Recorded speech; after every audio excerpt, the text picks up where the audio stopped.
The smell of wood smoke and wet wool. That smell. It reaches back through time the way few things do. The way memory reaches, low and specific. Out beyond. The edge of Selena, the land in November goes to gray, and the sky presses down against the wheat stubble like a lid pressed onto a jar.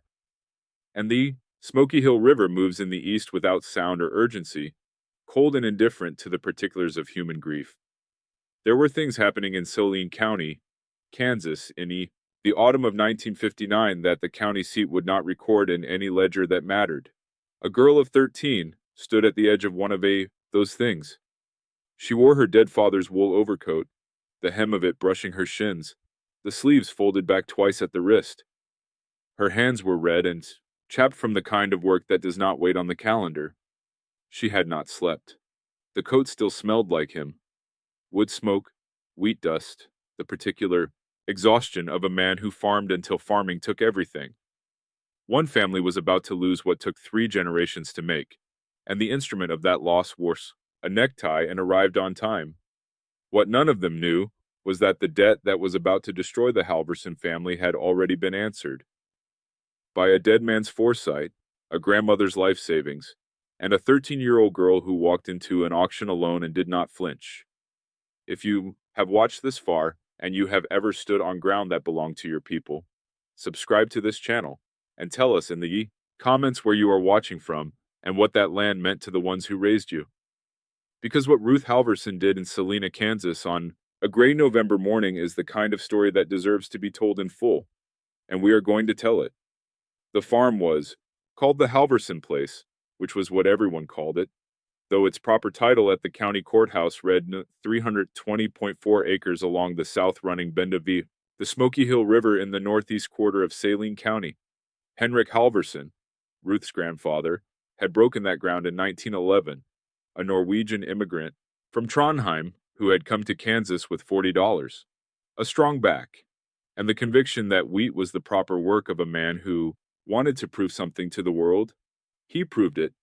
By 1922, he had a farmhouse with 2 chimneys and a barn that could hold 40 head of winter cattle, and he had learned to read the Kansas sky the way some men read scripture, with patience and with the understanding that it would not always say what you needed it to say. Henrik had one saying he repeated at every planting season, and his son Carl, Ruth's father, had heard it so many times it had become less a saying than a sound, the way wind becomes a sound. The ground does not owe you a living, Henrik would say. The ground offers you a chance. Carl grew up under that philosophy and married Ingrid Leckfold from Ellsworth County in 1941, just before the war changed the arithmetic of everything. He never went to the war. A heart murmur kept him home. And he worked the farm through the 1940s with the steadiness of a man who understood that steadiness was its own form of courage. The Halverson place grew winter wheat, hard red winter wheat, the variety Kansas had made its own. And in good years, the fields ran gold from the river all the way to the county road, and you could stand at the kitchen window and feel as though you had been given something that could not be taken. The farmhouse showed its age in the way honest things do. The south wall had been re-sided. Once, the porch step had been repaired with lumber that did not quite match, and the window frames in the 2 west bedrooms had been repainted. So many times the wood beneath had lost its memory of ever being bare. Carl Halverson died of his heart in February of 1957. He was 41 years old. He left behind Ingrid, Ruth, $7,400 in debt from new equipment purchased in 1955, and a farm that had just been told by the sky that drought was coming. The drought of 1957 took 30% of the Halverson harvest. The hailstorm of August 1958 took the rest of what might have saved them. By the spring of 1959, Ingrid had borrowed against the land to cover the operating costs and the back interest, and the debt had risen to $11,400, a number that sat on the kitchen table between Ingrid and the bank's correspondence, the way a stone sits, immovable, without apology. Ingrid had written to the bank twice. She had asked for an extension. She had explained, with the careful English of a woman who thought in Norwegian when she was frightened, that she had 1 daughter and a farm and a plan to make Right? Douglas Pryor received both letters at his desk at the Saline County Bank on Santa Fe Avenue in Salina. He was not a hard man. He had been doing this work for 11 years and had learned that doing it well meant not allowing each case to become a story. He had a procedure. The procedure had steps. He followed the steps. He wrote back to Ingrid Halverson in a courteous hand and explained that the bank's position was firm. He was not cruel. That was almost the worst part. The foreclosure notice arrived in October. By then, Ingrid had taken to bed with a pneumonia that the county doctor said was the body's way of surrendering when the mind could not find another option. Ruth read the notice at the kitchen table. She read it twice. She set it face down on the table and went out to feed the chickens because the chickens did not know about foreclosure and the water in their trough was frosting at the edges. Ingrid's mother, Ruth's grandmother, Marta Leckvold, came from Ellsworth on the bus with a cardboard suitcase and took up residence in the spare bedroom and cooked soup and sat with Ingrid and told her in Norwegian that things would come right. Ruth went to school. She came home. She did the chores. She sat with her mother. She listened. Marta talked to the neighbors who came through, the Renfros from 2 miles south, the Callaways from the road, and she listened to what they said. Earl Renfro took his hat off at the door and turned it in his hands and said he was sorry as the day was long. Edna Calloway brought a covered dish and sat at the kitchen table and said that she had seen other farms go and that it was hard and that the bank was the bank. Honey, Edna Calloway said, setting her hand on Ruth's forearm. That's just how things are now. Ruth looked at the woman's hand on her arm and then looked at the wall. She was 13 the day she stopped waiting. The auction was set for the third Saturday of November. The week before it, Ruth helped Marta move the chickens into the closer pen because the weather had turned. On the morning of that chore, a Tuesday, before school, the sky still dark at the edges. Ruth went into the house to get the feed bucket and passed through the front room where her father's Bible sat on the shelf above the wood stove. It had sat there since February of 1957, when they had brought it back from the church after the funeral. Ruth had not opened it. She did not know why she opened it that morning. Perhaps because the cold had made her hands slow and she reached for something to hold. Or perhaps because the coat she was wearing had made her think of him again in the particular and not the general. The Bible fell open near the back, near the Psalms, and something slipped out from between the pages and fell to the floor. It was a folded piece of paper, cream-colored, with a seal at the top. Ruth picked it up. She read the first line and the second, and then she stopped and looked at the window, at the dark outside it, and then she read it again from the beginning. It was an insurance certificate. A life insurance policy, Minnesota Mutual Life, issued September 14th, 1949, in the name of Carl Einar Halverson, with a named beneficiary, Ingrid Halverson, wife. The face value was $4,200. It had never been claimed. Ruth stood in the cold front room of the farmhouse holding the paper flat between both hands, and the meaning of it arrived in her chest before it arrived in her mind. And when it arrived in her mind, she felt something she had not felt in more than 2 years. She felt curious about what came next. She did not tell Ingrid. Ingrid was not well enough to act on it, and acting on it was what mattered. Ruth told Marta. They sat at the kitchen table after supper, and Ruth put the certificate on the table between them, and Marta looked at it for a long time. Then Marta went to the spare bedroom and came back with an envelope which she set beside the certificate. The envelope held $7,600, cash, in banded stacks that smelled of the linen closet where Marta had kept them. Marta had been saving for 40 years, since before the Depression, in the way of women who do not trust banks with the whole of what they have earned. Ruth counted the amounts on a piece of paper.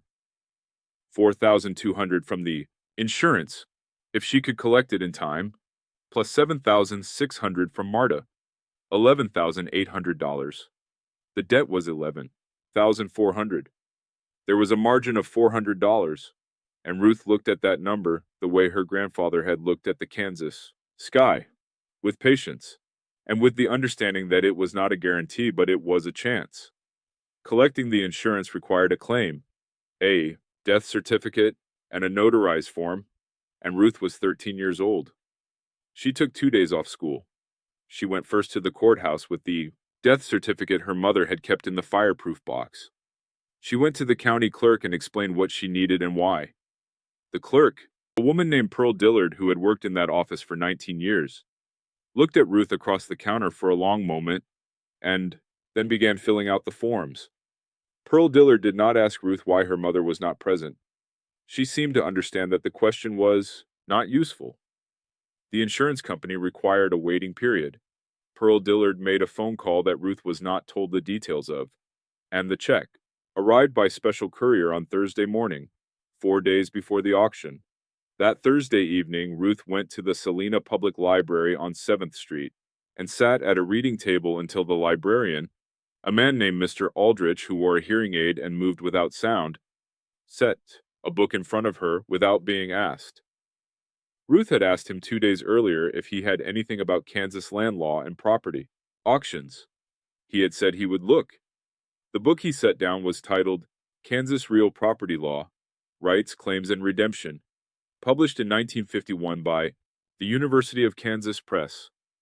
Ruth read it for 3 hours.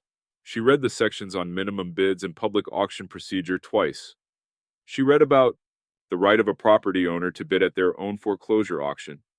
And she wrote one sentence in her school notebook. The person who holds the debt can be outbid. She closed the notebook. She went home. She fed the chickens. Every evening that week, before she went to bed, she laid the cash in the insurance check out on the kitchen table and counted them once, and then put them back in the envelope. She did this because the ritual of it steadied her in a way that nothing else did. Ruth Halverson had been called things by the children at school. Since her father died and the farm trouble became known, she had been called the poor Halverson girl by adults who thought they were speaking quietly, and by some of the children at school she had been called the Norwegian orphan, which was not accurate on either count, but cruelty does not require accuracy. She bore it. There was a girl in her class named Sandra who had said it in front of 4 others in the schoolyard one afternoon in October, and Ruth had looked at her for 3 seconds without expression, and then walked away, which is the only dignified response to certain kinds of stupidity. The setbacks were not only social. The claim process had stalled once when the insurance company's regional office lost the notarized form, and Pearl Dillard had to remake it and re-notarize it on a Wednesday afternoon after hours without being asked a second time. And on the Friday before the auction, Ruth fell on the frozen yard carrying the water bucket and gashed her palm on the broken handle and had to wrap it in cloth torn from a dish towel and go back inside and sit until the shaking stopped, which was physical and not emotional, she told herself, because the cold had done it and not fear. Mr. Aldrich at the library gave her one other thing before the auction. On the Thursday of that week, he set beside the Kansas Land Law book a second volume, a worn copy of The Grapes of Wrath by John Steinbeck, and said, without looking at her directly, "For after." He was not at this library the following week. Ruth never saw him again. The auction was held on the courthouse steps. 16 people came. Douglas Pryor stood to the side, in his overcoat, neat and contained, holding a folder. The auctioneer, a man from Abilene, read the terms aloud. Ruth stood at the back, with the envelope inside her father's coat, held against her ribs with her bandaged hand. The bidding opened at $8,000 and moved in increments. A man from Wichita who bought distressed properties bid $9,000, then $9,500, then $10,000. The bank bid $10,200. The Wichita man bid $10,500. The banks bid $11,000. The Wichita man paused and then stepped back. Ruth raised her hand. The auctioneer looked at her. She was the smallest person, there by a significant measure. And she said, clearly and without wavering, $11,800. And she held up the envelope. There was a pause that lasted long enough for the cold to make itself known to everyone present. Douglas Pryor looked at the envelope. He looked at Ruth. He opened his folder and looked at the figure inside. The margin was $400 past the full debt. He closed the folder. He did not bid again. The auctioneer called the number 3 times and brought the hammer down and wrote a receipt in his book in the name of Ingrid Halverson. Ruth walked to the table and set the envelope down and signed the receipt with her school pen, and picked up the copy the auctioneer tore from the book and put it inside the coat where the envelope had been. She did not gloat. She did not raise her voice. Earl Renfro approached her on the courthouse steps as the crowd dispersed and asked how she had managed it. Ruth looked at him and said her father had planned ahead. Renfro put his hat back on. He walked to his truck. There was nothing else to say to that.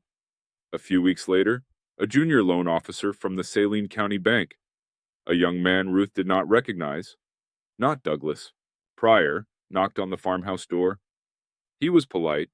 He held a hat in both hands the way men do when they are uncertain. He said the bank wanted to discuss any future financial needs the farm might have. Ruth looked at him from the doorway for a moment. She said the farm was in order. She said she would tell her mother he had called. She did not open the screen door all the way. He thanked her. He drove away. She did not gloat. She did not raise her voice. In later years, many of them, the kind that bend a life into a shape you can see. Ruth Halverson would say 3 things about that November. She would say, a document is worth keeping, even when you cannot imagine why. She would say, the ground does not owe you a living, and neither does anyone else. But sometimes what is owed has already been paid. She would say, the work is the answer, and the answer takes time. Wendell Berry once wrote that it may be that when we no longer know what to do, we have come to our real work, and when we no longer know which way to go, we have begun our real journey. Ruth Halverson had not read Wendell Berry that November, but she had read Kansas Land Law by lamplight in a public library, and she had counted $11,800 on a kitchen table 7 times before she slept. And she had walked into the cold in her father's coat and done the thing that needed doing. She was still farming that ground into her 60s. The Smoky Hill River in the east, the wheat going gold in the good years, the coat long since worn to nothing but not forgotten.